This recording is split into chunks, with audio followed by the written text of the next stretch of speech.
नमस्कार देवियों और सज्जनों। बहुत ही कम तेल से आज हम बनाएंगे बेसन वाली शिमला मिर्च की सूखी सब्जी। ये बेसन वाली शिमला मिर्च की सब्जी फटाफट बनती है, बहुत ही कम मसालों में बनती है, फिर भी स्वाद में लाजवाब है। अगर आप इस तरह से बेसन वाली शिमला मिर्च की टेस्टी सब्जी बनाएंगे तो आपको बार बार बनानी पड़ेगी।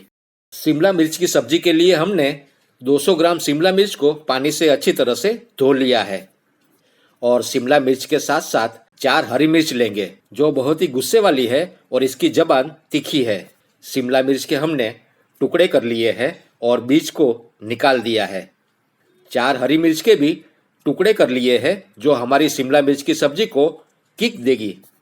ये है मिक्स फरसाण जिसको हम ग्राइंड कर लेंगे।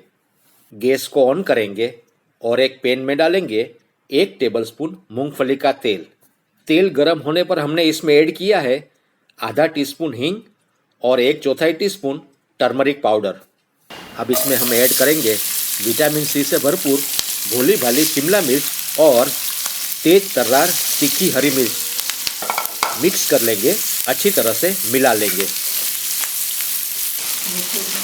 दोस्तों, आपको पता ही होगा कि शिमला मिर्च में सबसे ज़्यादा मात्रा में विटामिन सी पाया जाता है। शिमला मिर्च को हम ओवरकुक नहीं करेंगे, हल्का सा क्रंच बनाए रखेंगे। स्वादानुसार नमक ऐड करेंगे और ढेर सारा प्याज डालेंगे।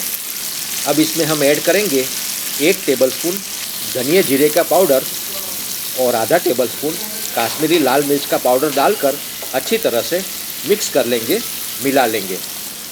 2 टेबलस्पून बेसन डालेंगे। आप बेसन को भूनकर भी ऐड कर सकते हो और फिर से मिक्स कर लेंगे, मिला लेंगे। पानी का छींटा मारेंगे ताकि मसाले जले नहीं और बेसन की कोटिंग अच्छी तरह से हो जाए। सब्जी को गुजराती टच देने के लिए मिक्स फरसाण को क्रश करके डालेंगे। आप बेसन का इस्तेमाल भी कर सकते हो।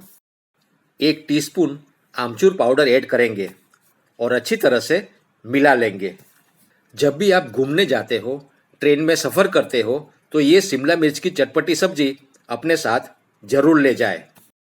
चटनी, पापड़, अचार, रायता और बेसन वाली शिमला मिर्च जो हमारे खाने की थाली के गहने हैं, श्रृंगार है। इस चटपटी शिमला मिर्च की सब्जी को बनाने के लिए सिर्फ 6-7 मिनट का समय लगा है। सबके साथ मिलजुल कर रहने वाली भोली भाली और नादान शिमला मिर्च की शानदार सब्जी तैयार है। इस शिमला मिर्च की सब्जी को रोटी के साथ, दाल चावल के साथ सर्व करें और आपके अनुभव हमारे साथ शेयर करें। आप स्वस्थ रहें, मस्त रहें, तंदुरुस्त रहें। हमारे साथ बने रहने के लिए आपका शुक्रिया, धन्यवाद, नमस्कार।